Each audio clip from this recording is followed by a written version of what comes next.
한 책에 나오는 이야기입니다. 한 책에서 언젠가 지체장애아 보호소를 방문해서 그 안에서 아령 체조를 하는 아이들을 지켜본 적이 있다고 필자가 이야기합니다. 그런데 지체장애를 가진 아이들이 몸을 움직이고 또 심지어 아령을 들고 체조를 한다는 것은 대단히 쉬운 일은 아니었습니다. 그들은 힘이 조금은 있었지만 그 힘을 사용하는 기술들을 배우지 못해서 실제로 그들이 아령 체조를 하면서 할 수 있는 것은 거의 없었다고 합니다. 그래서 아이들은 이제 아령 체조를 하는데 온갖 엉성한 자세들을 보였다라고 합니다. 그런데 한 아이가 눈에 띄는 겁니다. 그 아이는 음악에 맞춰서 체조 교사의 지도에 따라 정확한 동작을 이제 따라할 수 있는 아이가 있었습니다. 그래서 그 아이를 자세히 지켜보니 그 아이는 다른 아이들보다 더 약한 아이였던 겁니다. 더 힘이 없고 더 많은 도움이 필요로 하는 그런 아이가 오히려 다른 아이들에 비해서 훨씬 더 자세들을 명확하게 할 수 있었던 것이었습니다. 그 아이가 그렇게 할 수 있었던 까닭이 무엇이었습니까? 바로 다른 아이들보다 뛰어나서, 다른 아이들보다 잘 배워서 이런 것들이 아니라 오히려 더 약하였기 때문입니다. 아이는 아령을 잡을 힘도 없었고 팔을 들어 올릴 힘도 없었으므로 체조 교사가 뒤에서 모든 동작을 하나하나 도와주었습니다. 그 아이는 그 체조 교사에게 몸을 온전히 맡겼고 이제 체조 교사의 힘이 아이의 연약함 속에서 온전하게 드러나 그 아이는 다른 또래들에 비해서 훨씬 더 완벽한 아령 체조를 구사했다라고 말을 합니다.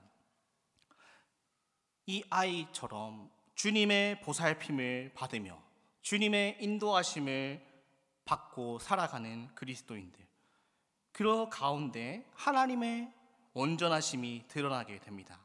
그리스도의 일꾼들은 순간순간 자신의 일을 지도해달라고 주님께 간구할 뿐만 아니라 주님이 매 순간 힘을 주시도록, 지혜를 더하시도록 굳게 믿는 사람들이 바로 그리스도인들이라 말할 수 있습니다.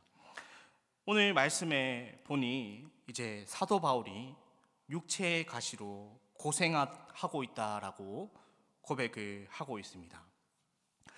여기서 육체의 가시는 어떤 육체적인 질병으로 보입니다. 정확하게 사도 바울이 어떤 질병으로 고통을 받고 있다라고 정확하게는 알 수 없지만 어떤 이들은 간질, 안질이라고 눈에 생긴 병이라고 하고 어떤 이는 간질로 보기도 하는데 이거 말고도 여러 의견들이 있지만 구체적으로 성경이 말하는 이 사도 바울이 가졌던 가시에 대해서 우리가 정확하게 알 수 있는 것은 없다고 보는 것이 맞습니다. 그런데 이 육체적인 질병이 사도 바울에게 크나큰 아주 상당한 고통을 준 것 같습니다.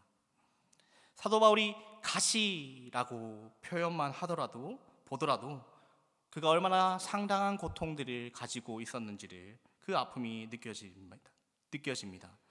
더구나 사탄의 사자라고 부를 만큼 그 가시라는 것이 그를 지긋지긋하게 오랜 시간 동안 괴롭혀 왔던 모양입니다. 그래서 사도 바울이 이 육체의 가시를 떠나가게 해달라고 주님께 3번이나 간구합니다. 주님께서 사도 바울의 간절한 기도를 들어주셨습니까? 아닙니다. 주님께서는 사도 바울의 소원을 들어주시지 않으셨습니다. 우리가 생각하기에 어떻게 보면 참 이해할 수 없는 대목이 바로 이 부분입니다. 사도 바울이 어떤 사람이었습니까? 성경에 수많은 성경들을 썼고 또 주님의 복음을 위해서 날마다 헌신하고 몸과 마음을 다해서 심지어 목숨까지 바쳐서 일하였던 일꾼 아니었습니까? 복음을 전하며 핍박받으며 감옥에 가기도 하고 매를 맞기도 하고 돌에 맞아 죽을 뻔하기도 했던 그런 일꾼, 그가 바로 사도 바울 아니었습니까? 주님이 말씀하신다면 목숨까지도 불살라서 주님의 나라를 위해서 복음을 위해 나갔던 사람이 바로 이 사도 바울이었습니다. 그런 사도 바울의 간구, 아주 간절한 기도, 그 소원을 주님께서 들어주실 수도 있을 것 같은데 그렇게 하시지 않았다라는 겁니다. 그 이유에 대해서 오늘 성경 말씀은 무엇이라 말하고 있습니까? 오늘 본문을 보면 이렇게 말하고 있습니다. 여러 계시를 받은 것이 지극히 크므로 너무 자만하지 않게 하시려고 라고 말하고 있습니다. 하나님께서 그 기도를 육체의 가시에 대한 그 기도를 들어주시지 않은 첫 번째 요인이 무엇이라면 바로 사도 바울이 너무 자만하지 않게 하기 위해서였다라고 말하고 있는 것입니다. 사도 바울은 주님께로부터 큰 은혜를 받았습니다. 핍박하였던 그가 주님을 핍박하고 오히려 주님을 믿는 자들을 괴롭혔던 그가 주님을 만나게 되고 하나님의 뜻을 깨닫고 하나님으로부터 큰 은혜들을 받았습니다. 주님께서는 사도 바울을 불러서 일꾼 삼으시고 참으로 많은 하나님의 섭리와 계획들을 깨닫게 하셨습니다. 그 하나님의 섭리와 계획에 따라 사도 바울은 주님의 뜻을 전했고 열심히 주어진 일을 하였고 수많은 풍성한 열매들도 맺었습니다. 그런데 바로 이 점이 사도 바울을 잘못된 길로 빠지게 할 수도 있다라는 것입니다. 사도 바울도 한 사람의 연약한 인간입니다. 사도 바울도 죄를 지을 수 있는 가능성을 가진 인간입니다. 그래서 자기가 한 일을 보고 수많은 열매들, 주님의 뜻을 아는 것들, 은혜 받은 것들, 그런 것들을 세하려 봤을 때 교만해질 수 있다라는 것입니다. 사도 바울을 통하여서 주님께서 하신 일이지만 사도 바울이 자칫 잘못하면 자신이 일한 성과다, 내가 해낸 것이다, 내가 노력해서 얻은 산물이다 라고 스스로 도취할 수 있다라는 것입니다. 실제로 많은 주님의 일꾼들이 열심히 주님께서 맡기신 일을 하고 열매를 맺고 그 성과에 취하여 넘어지는 경우가 있습니다. 너무 완벽하면 자신이 했다라고 생각하는 것입니다. 자만에 빠지기 쉽다라는 것입니다. 사람이 그렇습니다. 교만한 마음이 불쑥불쑥 올라오는 것입니다. 모든 것이 순조로우면 교만에 빠질 위험이 있다라는 것입니다. 자신에게 뭔가 부족한 부분이 있어야만 사람은 자신을 돌아볼 수 있습니다.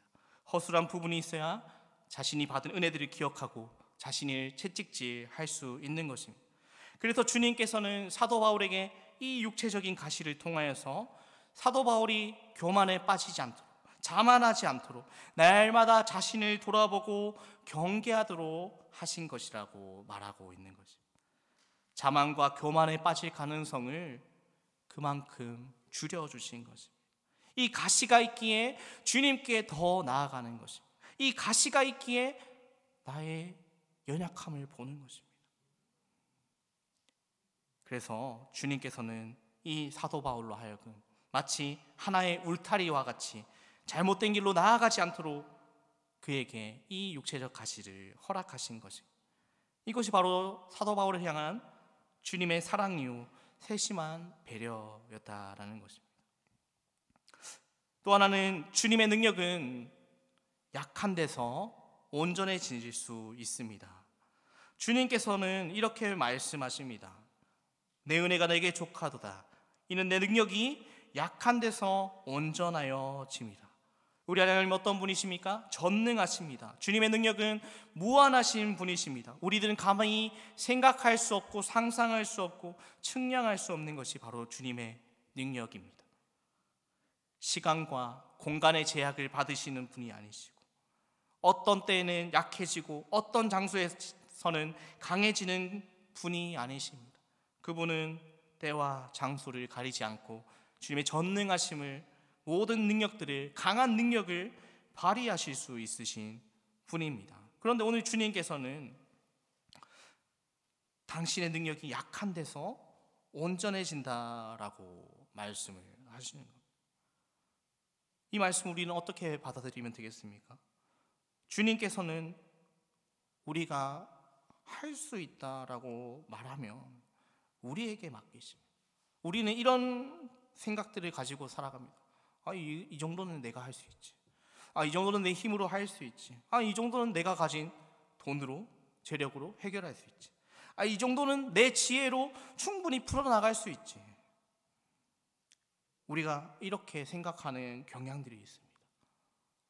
어떻게 보면 사소한 부분, 내가 생각했을 때 사소한 부분, 중요한 부분들만 하나님의 뜻을 구하면 되지, 중요한 부분들만 하나님께 도움을 구하면 되지, 그런 생각들을 우리는 종종 하고 살아가긴 합니다.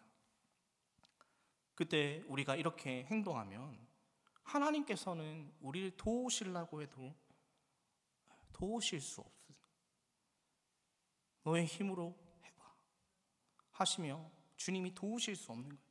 주님이 도우시지도 일하실 수도 없으시다는 겁니다. 하지만 우리가 하나님, 저는 할 수 없습니다.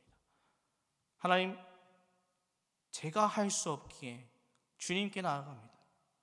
하나님, 저의 힘으로, 제가 가진 돈으로, 제가 가진 지혜로 할 수 없기에 주님, 이 시간 또 주님 앞에 나아갑니다. 주님, 도와주시옵소서. 주님께 도와달라고 울부짖을 때, 그때가 바로 주님이 일하실 수 있으신 때입니다. 그때가 바로 주님이 일하시는 때입니다. 주님께서 도우시고 바로 우리의 인생 가운데 개입하시는 순간입니다. 유다의 히스기야 왕 때 아수르의 사내립이 침략해 왔습니다. 그 당시 아수르는 마치 지금의 미국과 같이 아주 강대한 나라였습니다. 당해낼 나라가 없었습니다. 주변의 수많은 나라들이 멸망당하였습니다. 유다도 중요한 군사적 요충지가 점령되었고 이제 수도 예루살렘도 위태로웠던 순간이었습니다. 이때 히스기야는 자신들이 가진 힘으로는 아수르를 감당할 수 없음을 알았습니다. 자신들은 아수르의 상대가 되지 못하고 이길 수도 없음을 너무나 잘 알고 있었습니다. 이때 히스기야가 어떤 방법을 취하였습니까? 그들에게 조공을 하면서 우리나라 침략하지 마십시오, 이렇게 하였습니까? 아니면 다른 나라와 연합하여서 동맹을 맺어서 이 아수르의 침략을 한번 막아보자, 이런 생각을 하였습니까? 아닙니다. 하나님 앞에 나아갔습니다. 하나님, 도와주십시오. 저 아수르의 군대, 다른 나라들도 당해낼 수 없는, 유다가 당해낼 수 없는 그 아수르가 우리나라에 쳐들어옵니다. 주님, 유다를 구해 주시옵소서. 하나님 앞에 매달렸습니다. 그랬더니 어떤 일들이 일어났습니까? 그날 밤에 하나님께서 하나님의 천사들을 보내서 아수르 군사 18만 5천 명이 단순에 죽는 아주 놀라운 일들이 일어나게 되었습니다. 우리 힘으로 할 수 없는 절망적인 상황일 때, 주님께 부르짖을 때, 그때 주님께서 도우신다는 것입니다. 주님께서 우리의 연약함이 아니라 주님의 큰 능력으로 일하신다라는 것입니다. 우리가 약할 때, 우리가 턱없이 부족할 때, 무엇 하나 가진 것이 없을 때, 바로 그때가 주님이 우리를 위해 일하시는 시간이 되는 것입니다. 그때부터 주님의 능력이 우리를 위해서 온전하게 발휘되는 것입니다. 충분하고 넉넉하게 주님의 능력이 드러나는 것입니다. 그래서 주님께서는 이렇게 말씀하신 것입니다. 내 능력이 약한 데서 온전하여 짐이라. 사도 바울의 연약한 육신을 통해서, 너의 그 연약함을 통해서 주님께서 무한한 능력으로 일하시겠다라고 말씀하는 겁니다. 하나님이 도우십니다. 우리의 연약함, 그것들은 부끄러움이 아닙니다. 우리에게 연약함들이 있을 수 있습니다. 남들과 비해서 뛰어나지 못한 부분들이 있을 수 있습니다. 그것을 부끄럽게 여기지 마십시오. 그것이 오히려 그 연약함을 통해서 하나님께서 하나님의 능력이 온전하게 드러날 수 있도록 일하여 주십니다. 바로 주님께 간절히 연약함을 구하고 연약함을 고백하며 주님 앞에 나아가는 자에게 하나님께서는 그 약함을 오히려 강함으로 바꾸어 주시는 것입니다. 하나님께 우리의 연약함을 솔직하게 말씀드려야 되는데, 하나님 앞에 도움을 구해야 되는데 우리는 종종 주님께 구하지 않습니다. 분명 자신의 역량으로 해결할 수 없음을 뼈저리게 느낌에도 불구하고 우리는 구하지 않습니다. 다른 방법들을 생각합니다. 누구에게 연락해서 도움을 받아야겠다. 이렇게 하면 해결할 수 있겠다. 그렇게 생각합니다. 아닙니다. 주님께 나아가야 하는 겁니다. 막히는 순간에, 연약할 때, 주님 앞에 구할 때 하나님께서 그 기도를 통해 역사하시는 순간임을 우리는 기억해야 합니다. 에스겔서 36장 37절에 이렇게 말씀하고 있습니다. 그래도 이스라엘 족속이 이같이 자기들에게 이루어 주기를 내게 구하여야 할지라. 하나님께 구하고 기도하는 것을 하나님께서 원하시는 것입니다. 우리의 마음속으로 그런 생각만 하는 것이 아니라 기도하면서 주님께 아뢰기를 하나님께서 분명히 원하신다라고 말씀하고 있습니다. 하나님께 나아갑시다. 주님께 우리의 연약함을 간절히 도움을 구하며 나아갑시다. 주님께서 그 기도를 들으시고 우리의 연약함을 강함으로 바꾸어 주실 것입니다. 마지막으로 사도 바울은 이렇게 고백합니다. 자신의 약한 것을 자랑하겠다. 더 나아가 그리스도를 위하여 약한 것들과 능력과 궁핍과 박해와 공고를 기뻐하겠다라고 말하고 있어요. 왜 그렇게 말하고 있습니까? 자신이 약해야 주님께서 도우시고 주님의 그 능력이 나타날 수 있기 때문입니다.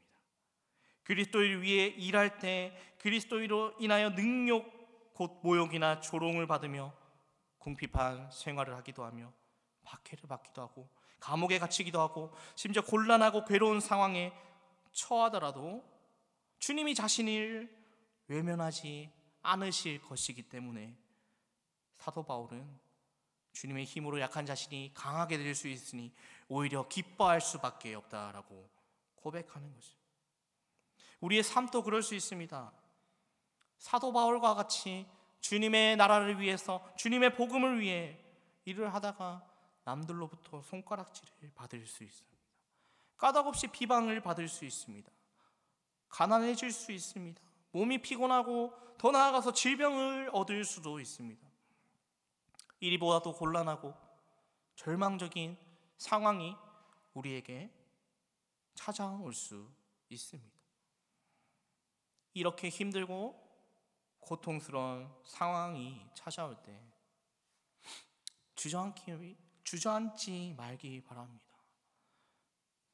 낭망하고 오히려 절망적인 상황에 빠져 우울에 빠져 아무것도 하지 않고 그런 자세로 있지 말기 바랍니다. 오히려 기뻐하며 나아갑시다.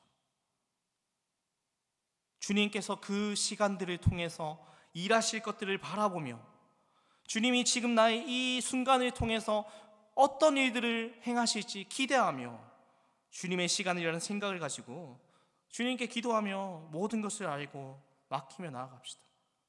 그때 주님께서 도우십니다. 연약한 우리를 통해서 주님께서 일하십니다. 우리는 능력이 없지만 주님이 강한 손으로 그 능력을 나타내실 수 있는 순간이 바로 그 순간입니다. 주님이 일하실 수 있도록 우리는 오늘 또 겸손히 주님 앞에 나아갑시다. 우리에게 여러 절망적인 상황들이 있습니까? 사회적인 아니면 가정의 어떤 문제들이 우리의 앞을 막는 답답함들이 있습니까? 낭망하지 맙시다. 우리의 아버지 되신 하나님이 계시지 않습니까? 그분께 기도할 수 있지 않습니까? 하나님께서는 그리스도인들에게 기도를 할 수 있는 특권을 허락하셨습니다. 다른 불신자들은 그냥 남들에게 위로받고 남들에게 말하면서 위로받고 하지만 우리는 하나님이 계시지 않습니까? 모든 능력이 있으신 분, 우리를 위로하시고 우리의 피난처 된다라고 말씀하시는 그분이 우리의 아버지 되시기에, 그분을 우리의 아버지시기에 우리는 오늘 또 기도할 수 있는 특권을 가지고 있습니다. 그 절망적인 순간에 기도해야 하지 않겠습니까? 주님의 도우심이 필요한 그 순간에 기도해야 되지 않겠습니까? 우리 아버지신데, 주님이 도우실 수 있는데, 주님이 도우실 것인데 우리가 기도하지 않으면 하나님이 일하실 수 없습니다. 말씀을 맺겠습니다. 주님의 일을 하다가 때로는 어렵고 힘든 일을 당할 수도 있습니다. 그럼에도 불구하고 하나님께서 그 어려움과 힘든 상황 속에서 주님이 강한 손으로 우리를 도우시는 그 체험을 했으면 좋겠습니다. 하나님께 나아갔을 때 하나님이 그 강한 손으로 우리를 도우시는 것을 체험하며 나아갑시다. 더 이상 연약한 존재가 아니라 주님이 함께 하심으로 강한 능력을 가진 사람이 되기 원합니다. 우리는 연약하지만 우리 하나님은 강하신 분이십니다. 우리는 가난하지만 우리 하나님은 부유하십니다. 우리는 미련하지만 주님의 지혜는 끝이 없지 않습니까? 우리가 오늘 또 그 하나님을 바라보며 우리의 연약함 가운데 더욱더 주님이 강하게 하실 것을 바라보며 오늘 또 기도하며 주님을 간절히 찾읍시다. 우리의 연약함, 우리의 약점들, 우리의 힘든 상황들 주님께 고백하며 또 주님의 도우심을 힘입어서 우리 주님이 하셨습니다 라고 고백하며 주님께 영광 돌리며 나아가는 저와 성도님들 되시기를 주님의 이름으로 축복합니다. 이 시간 함께 기도하겠습니다. 참 좋으신 아버지 하나님, 오늘 또 말씀을 통해 깨닫게 하심을 감사합니다. 우리의 연약함 가운데 주님의 능력이 온전하게 드러나실 수 있음을 오늘 함께 이야기했습니다. 주님, 절망적인 상황들 순간, 우리의 연약한 순간들, 우리의 약점들 가지고 주님, 그것들을 통해서 우리가 더욱더 우리 자신들을 돌아볼 수 있는 자들 되게 하시고, 오히려 그 약점들로 인해 낭망하는 것이 아니라 주님을 찾는 계기가 되게 도와주시옵소서. 주님께 도움을 구하며 나아갈 때 자비로우신 하나님, 우리에게 은혜를 베푸시고 우리의 모든 상황 가운데 주님의 능력을 드러내 주시옵소서. 이 모든 말씀 살아계신 예수님의 이름으로 기도합니다.